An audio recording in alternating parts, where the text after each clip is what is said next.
군사력을 키워서 전쟁을 불사해서 주변 국가를 점령하고 통제하게 되면 독일의 국력이 커져서 경제가 살아나지 않겠느냐. 우크라이나 사태를 계기로 해서 독일이 다시 한번 군사 강국의 지위를 노릴까. 독일이 너무 약해져도 유럽 정세가 상당히 동요하고요. 너무 강해져도 동요합니다. Round 1, fight.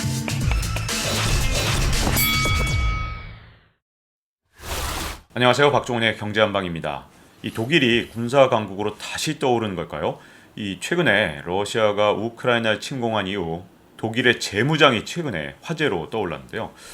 이게 독일 그러면 아무리 최근에 이제 반성을 했다 하더라도 옛날 생각이 안 날 수가 없거든요.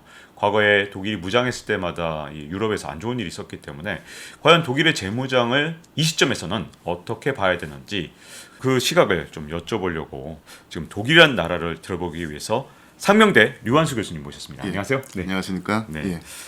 이 독일 하면 유럽의 최강국이다 이런 키워드가 먼저 떠오르는데 그렇죠. 유럽의 한가운데에 있고 유럽에서 가장 현재도 강력한 영향력을 갖고 있고 인구도 많고 그런데 이 군사력을 보면 의외로 세계 순위 16위 독일의 경제력하고는 좀 어울리지 않는 것 같은데요. 생각보다 높지 않은 이유가 있을 것 같은데요. 예. 사실은 유럽의 최강국은 영국이었는데 이 영국의 패권에 20세기 초반에 두 번 도전했던 나라가 바로 독일이죠.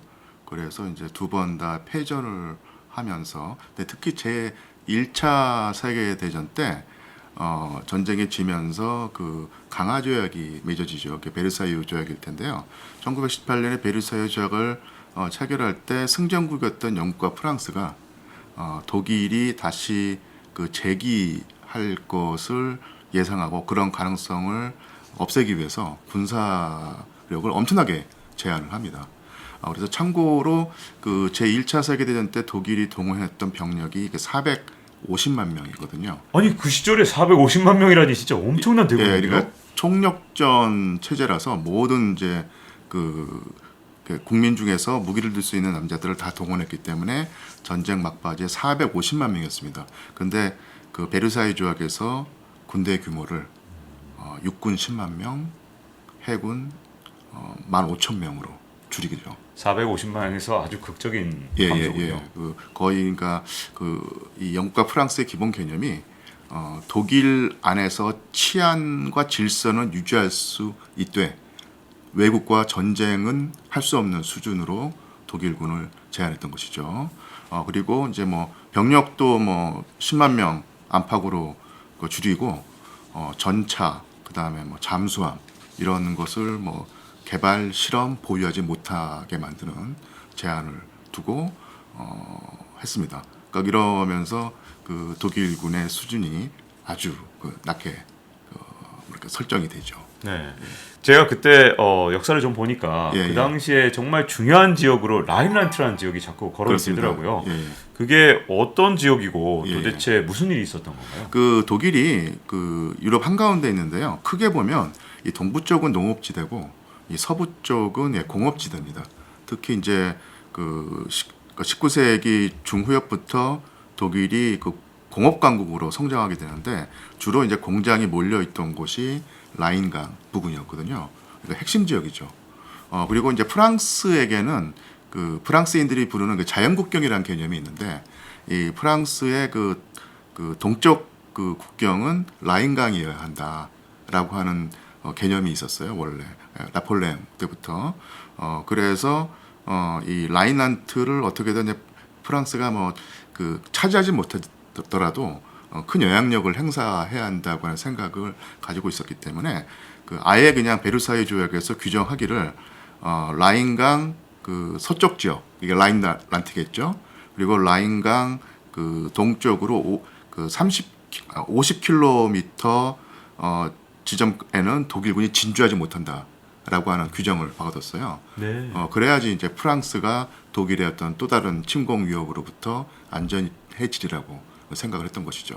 독일이 여러 가지 군비 확충에 대해서 제한이 있었던 것 이걸 무시하고 재무장을 했던 사람 바로 아돌프 히틀러. 그렇죠. 예. 이게 굉장히 중요한 그 사람의 등장으로 많은 것이 바뀐 거죠. 예, 그렇습니다. 그러니까 아돌프 히틀러가 엄청나게 위험한 사람인데도 독일 국민의 지지를 얻어서 선거를 통해서 집권하게 되는데요. 이게 역사의 큰 아이러니이자 이제 비극이었을 텐데 그 히틀러 집권 이전에 그 독일은 이게 바이마르 공화국이었죠. 이 바이마르 공화국의 그 지도자들은 이 베르사유 조약을 수정 개정하려고 합니다. 근데 이제 이게 독일 국민들한테는 좀 치욕적으로 보였던 거예요. 그래서 그 상당히 영국과 프랑스의 어떤 그 안 좋은 감정을 가지고 이 베르사유 조약이 독일을 올가맨다고 하는 그 불만을 가지고 있었는데, 그러니까 이런 상황에서 히틀러가 등장을 해서 자기는 베르사유 조약을 수정 개정하는 차원이 아니라 아예 폐지해버리겠다고 공약을 했거든요. 근데 이런 공약이 당시 독일인들의 어떤 상처 입은 자존심에 뭐랄까요, 그 좋게 작용을 해서 히틀러의 인기가 치솟는 원인이 됩니다. 네. 그리고 실제로 집권을 한 다음에 그 영국, 프랑스를 상대로 강경한 입장을 보이면서 베르사유 조약을 폐지하겠다는 입장을 공공연하게 드러내죠. 최근에 있었던 일하고 좀 비교해 보면 예. 히틀러가 그때 뭔가 그동안 잃어버렸던 독일의 과거의 예. 영광을 되찾으려는 그런 모습들, 이런 것들이 예. 지금 푸틴하고 좀 비슷한 측면들. 예. 예전에 구소련이 엄청나게 갖고 있었는데 그렇죠. 그걸 다 잃어버렸고, 봐라 내가 이렇게 예. 많은 것도 얻어내지 않냐. 예. 그런 측면에서 푸틴하고 상당한 유사성이 있는 거 아니에요? 그렇죠. 뭐 꼭 같다고 할 수는 없지만 유사점이 분명히 있는데요. 이 한때 이제 강성했던 국가가 뭐 패전을 겪든지 아니면 혼란에 처하면서 그 이게 쇠퇴하는 가운데서 오히려 국민들이 더 강한 지도자를 그 요구하면서 그런 옛날의 영광을 찾아주기만 하면 아무리 이제 뭐 독재라고 하더라도 내지는 그 민주적 절차를 무시하더라도 지지할 태세가 되어 있는 그런 상황이 있는데, 그런 면에서는 이제 독일과 오늘날의 푸틴이 유사하다고 할 수 있겠죠. 최근에 이 푸틴의 행보를 좀 이해하기 위해서라도 예. 당시에 히틀러가 밀어붙였던 상황, 예. 이게 히틀러가 정말 본인의 의지를 가지고 밀어붙인 건지, 예. 아니면 그때 당시에 시대상이 히틀러를 예. 그렇게 재무장도 강화하고 뭔가 이 분쟁을 일으키는 쪽으로 시대상이 만들어갔는지, 요걸 예. 좀 정확하게 고찰할 필요가 있을 것 같거든요. 예. 어떻게 보십니까? 그래서 이제 아까 그 라일란트 재무장이라고 하는 그 역사적 사건을 이제 그 거론하셨는데요. 그러니까 1925년까지 그 프랑스군이 이 라인란트의 진주에 있었습니다. 그리고 독일군은 거기에 있을 수 없었고요. 그러니까 독일 국민 입장에서는 분명히 우리 영토인데 프랑스라고 하는 그 이국가의 군대가 진주에 있고 독일군은 들어갈 수 없는 상황이 그러니까 치욕적으로 느껴졌겠죠. 그런 상황 속에서 히틀러가 이제 1933년에 집권을 한 다음에 35년에 그 라인란트에 그 독일군을 집어넣습니다. 이게 이제 베르사유 조약 그 위반일 텐데, 여기서 이제 프랑스 같은 경우가 전쟁을 뭐 하겠다는 어떤 모습을 보이면서 이 그 독일 그 프랑스 국경에 엄청난 대군을 그 대기시켜요. 여차하면 이제 전쟁이 벌어질 상황이었었는데, 그때 영국이 같은 입장을 취하지 않습니다. 그러니까 영국으로서는 그 제1차 세계대전 때 워낙 큰 피해를 입었고 독일에게 어떤 뭐 쉽게 말하면 대였다고 할까요? 이기긴 했겠지만 그런 그 경험이 있기 때문에 되도록이면 이제 또 다른 세계대전을, 즉 독일과 전쟁하기를 이제 꺼렸던 거예요. 그래서 이제 영국이 이게 미온적으로 나오니까 프랑스도 혼자서는 이제 독일과 그 뭐랄까 맞부딪힐 자신이 없었는지 슬그머니 이제 꼬리를 내리게 됩니다. 그리고 이제 영국과 프랑스가 가만히 있으니까 그 히틀러가 아주 기고만장해지죠. 그러니까 원래 히틀러는 군대를, 그러니까 조약을 깨고 군대를 들여보내면서도 속으로는 겁이 나서 그 독일군 진주 사령관에게 만약 프랑스와 영국이 군사적 대응 조치를 취하면 진격을 멈추고 곧바로 철수해라라고 하는 또 비밀 지시를 내렸었거든요. 히틀러 하면 뭔가 전쟁 광이고 약간 사이코적으로 그냥 무조건 침공 이럴 줄 알았는데 초기에는 좀 약간 그렇죠. 겁을 먹고 시작을 한 거고. 근데 당시에는 이제 독일의 국력이 아무래도 영국, 프랑스보다는 그 뒤처져 있고 군대 규모도 사실은 그 아주 상대적으로 작았기 때문에 그렇게 좀 쉽게 말하면 그 퇴로를 속으로는 열어두고 있었는데 생각 밖으로 영국과 프랑스가 너무 물러터진 대응을 하니까 이 사람들이 영국과 프랑스가 배짱이었구나. 내가 그 다음부터 이후로 더 세게 더 강경하게 밀어붙여도 이 나라가 대응을 안 하겠구나라는 생각을 했던 것이죠. 그리고 그 뒤에 계속해서 히틀러는 패를 들이대면서 강경한 노선을 취했고요. 그때마다 영국과 프랑스가 이렇게 양보하는 그 대응을 하게 됩니다. 아니 근데 이게 좀 뭔가 최근에 푸틴 행보랑 또 비슷하게 제가 지금 바로 느낀 게 뭐냐면 지금은 우크라이나를 침공하지만 만약에 우크라이나에서 뭐 그렇게 되지 않기를 바라지만 세계인들의 바람과 달리 혹시라도 우크라이나에서 러시아가 승리할 경우에 몰도바라든가 이렇게 주변국 폴란드라든가 자극할 수도 있고 발트 3국까지도 뭔가 침공은 아니더라도 뭐 침공 준하는 행동들 군사적 행동을 일으킬 것이다라는 우려가 있잖아요.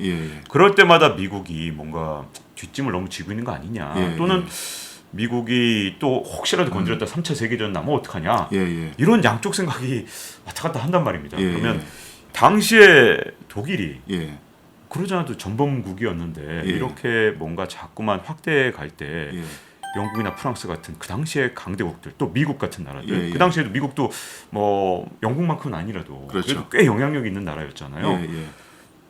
그때 당시에 태도들은 어땠고 어떻게 평가하신지가 궁금해요. 영국과 프랑스는 아까 말씀드린 대로 그 1차 세계대전 때 그 경험이 있기 때문에 다시 또 독일과 전쟁을 불사하겠다는 그 자세가 아주 갖춰져 있지 않았고요. 되도록이면 피한다는 입장이었죠. 근데 미국 같은 경우는 아예 그 19세기 이후로 유럽이 우리 그 아메리카에 개입하지 마라. 반대로 우리는 유럽에 개입하지 않겠다라고 하면서 이제 고립주의 노선을 가지게 됩니다. 그래서 이제 19세기 그 후역부터 그 미국의 국력이 이제 일치월장하면서 영국을 뛰어넘고 이제 독일을 뛰어넘게 되는데 그런 이제 그 강성한 국력을 가지고 있으면서도 그러니까 대서양 건너 유럽의 그 정세에 휘말려들거나 심지어 전쟁을 하겠다고 하는 의사는 보이지 않죠. 1차 세계대전 말기에 그 미국이 개입을 해서 전쟁을 하지만 전쟁이 끝나자마자 곧바로 이제 군대를 철수하고 다시 또 이제 고립주의 노선으로 가거든요. 그래서 이제 히틀러가 좀 위험한 행동을 보이지만은 고립주의 정책의 어떤 관성 때문에 개입을 하지 않으려는 입장이었고 더군다나 그때가 이제 대공황기였기 때문에 미국 경제도 완전히 거덜난 상태 아니겠습니까? 그래서 전쟁을 하는 것이 더욱더 부담스럽겠죠. 그래서 이제 개입을 하지 않게 됩니다. 그때 사실 대공황은 뭐 미국에서 시작됐는지 몰라도 마치 글로벌 금융위기가 2008년에 미국에서 시작돼도 유럽을 강타했던 것처럼 그렇죠.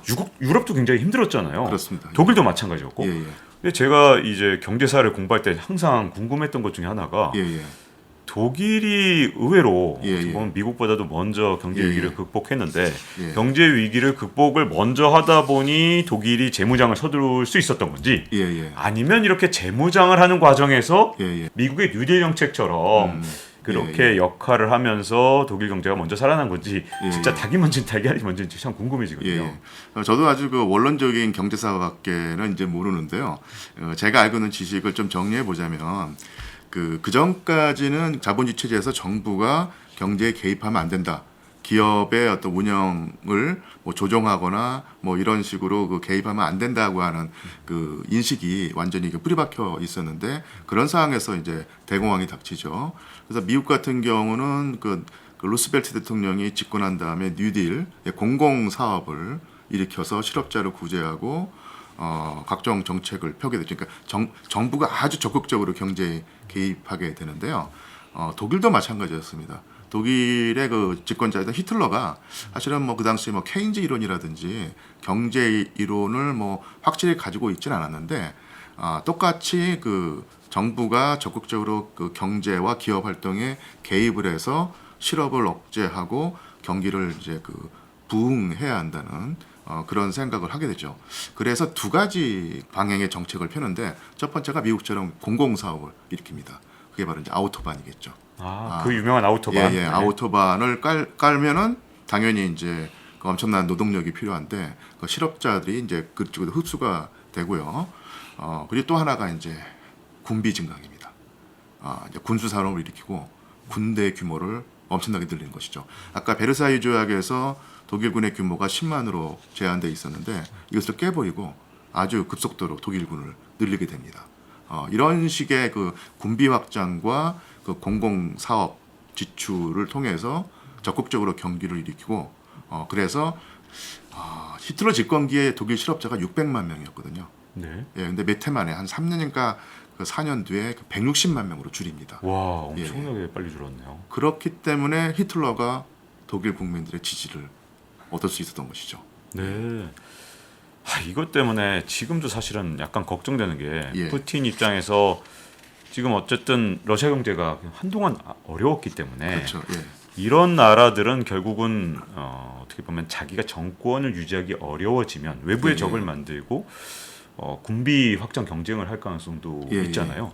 역사적으로 봤을 때 예. 지금 어쨌든 러시아가 아직까지는 그렇게 군비 확장을 그렇게 특별히 한 것 같지는 않은데 예. 예. 이렇게 우크라이나랑 전쟁에서 어쨌든 성패가 예. 갈린 다음에 혹시라도 예. 군비 경쟁이 시작되거나 어떤 예. 세계사를 봤을 때 어떻게 전개될 가능성이 있다고 보시는지가 예. 약간 궁금해지거든요. 글쎄요, 뭐 아주 그 비슷한 측면은 있지만 그러니까 제가 아는 러시아는 뭐랄까요, 그 당시 독일의 어떤 경제 규모를 쫓아갈 수는 없는 상황이기 때문에 그러니까 그 옛날 소련식으로 미국과 대등한 그 세계 정치의 한 축을 이루겠다는 생각은 못할 것 같습니다. 근데 이제 그 히틀러 같은 경우는 이렇게 생각했던 것 같아요. 경제를 일으키면 군사력이 강해진다, 뭐 이런 측면도 있지만 군사력을 그 키워서 전쟁을 불사해서 주변 국가를 점령하고 통제하게 되면 독일의 국력이 커져서 경제가 살아나지 않겠느냐, 이렇게 생각했던 것이죠. 그래서 그러니까 경제 부흥이란 것은 결국 이제 군대를 키우기 위한 하나의 조건이었을 것이고 그 키운 군사력을 활용해서 주변 국가를 점령하거나 통제한 다음에 그 주변 국가의 어떤 뭐랄까 주변 국가를 수탈하고 착취하면서 독일 경제를 일으켜 세우겠다, 이렇게 생각했던 모양입니다. 그러면서 이제 독일이 팽창 정책을 펼치게 되죠. 그리고 네. 결국은 제2차 세계대전으로 치닫게 됩니다. 네. 그 2차 세계대전을 일으킨 다음에 예. 그 어떤 나라보다도 특히 우리 이웃 나라인 일본하고 비교했을 때 그렇죠. 독일 국민들은 정말 반성도 제대로 하고 예, 정말 예. 달라진 모습을 보였고 예, 예. 어떻게 보면 그런 모습은 좀 그나마 그래도 좀 존경을 주변 사람들한테 예, 예. 얻었던 측면도 있는데 예. 문제는 예. 독일이 지금 2022년부에 이 우크라이나 전쟁 이후에 예, 예. 갑자기 재무장을 하게 되면 예. 어쨌든 물론 예전에 독일하고 다르다고 생각하시는 분도 있겠지만 독일 경제가 예, 예. 마냥 좋으란 법이 어딨냐. 그러지 않아도 예, 예. 사실 코로나 위기가 오기 전에 음. 독일이 쇠퇴하고 있는 모습을 정말 많이 봤었고 독일 경제가 예전 같지 않다는 얘기가 나왔을 때 여러 가지 우려들이 정말 많았잖아요. 예, 예. 그런데 이 시점에서 재무장을 선언했다. 예, 예. 과연 역사가 뭐 똑같이 반복되지는 않겠지만 예, 예. 우려해야 되는 측면이 있는지 예. 아니면 이제 설마 그런 시대로 돌아가지 않을 것이다. 독일은 달라졌다. 어느 쪽으로 보시나요? 글쎄요, 제가 이제 그 사실은 역사학자지 정치학자라든지 국제정치 전문가가 아니라서 아주 자신 있게 말할 수는 없겠지만요. 그 제가 아는 역사학의 지식을 이제 연장해서 한번 예상을 해보면은 그 독일은 유럽의 그 중앙 국가이고 상당히 중요한 국가죠. 그래서 독일이 너무 약해져도 유럽 정세가 상당히 그 동요하고요. 너무 강해져도 동요합니다. 그래서 이제 독일이 너무라고 한 표현이 이상하지만 어쨌든 강해졌을 때 세계 대전이 두 번이나 일어나게 되는데 그새 냉전 시대에 그 소련이 2차 세계 대전 때 이제 당한 엄청난 그 피해를 기억하면서 군사화된 군사 강국으로서의 독일을 억제하려고 했고, 하여튼 미국도 유럽을 통제하기 위해서는 또 미국도 사실은 2차 세계대전 때 전쟁을 독일과 했기 때문에 군사 강국으로서의 독일을 허용하지 않는 입장을 보였습니다. 그리고 또 독일 같은 경우 그 세 번째 도전을 한다는 것은 결국 또 3차 세계대전을 일으킨다는 것인데 그것은 이제 감당할 수 없는 부담이었고, 또 하나가 그 경제 그 재건을 해야 될 텐데 이 군사력에 들어갈 재원들을 이제 경제 개발에 돌린 것이죠. 그리고 이제 나토라고 하는 국제 그 안보기구의 그 힘을 빌려서 자국의 이제 안보를 이제 확보하는 전략을 썼기 때문에 상당히 급속도로 이제 독일 경제가 전후에 개발이 되고 재건이 되고 그 상태로 지금까지 유지가 돼 왔었죠.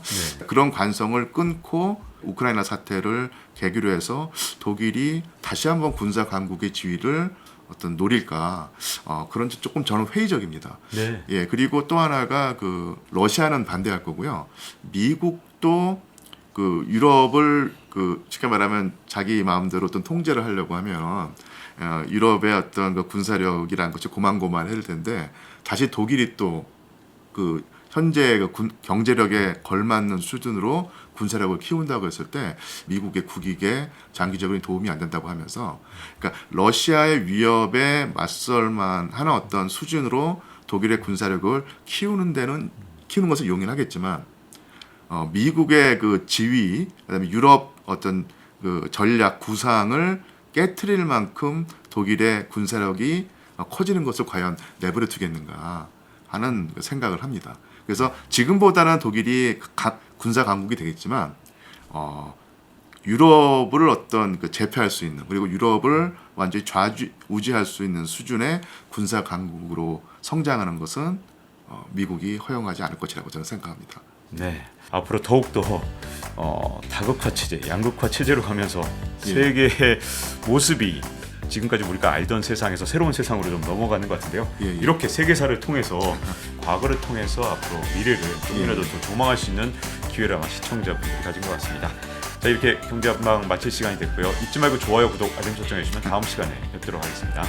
냉전 시기 때 이제 그 자본주의 진영과 공산주의 진영이 격돌하는 그런 상황에서 그 틈바구니에서 또 핀란드가 자기 화를 잘 찾은 셈이죠. 그러니까 이 고래 사이에 낀 이제 새우일 텐데 등이 터지지 않았죠. 그러니까 우크라이나에게 핀란드화 모델을 선택할 수 있는 여지를 줬어야 되는데 Round one, fight.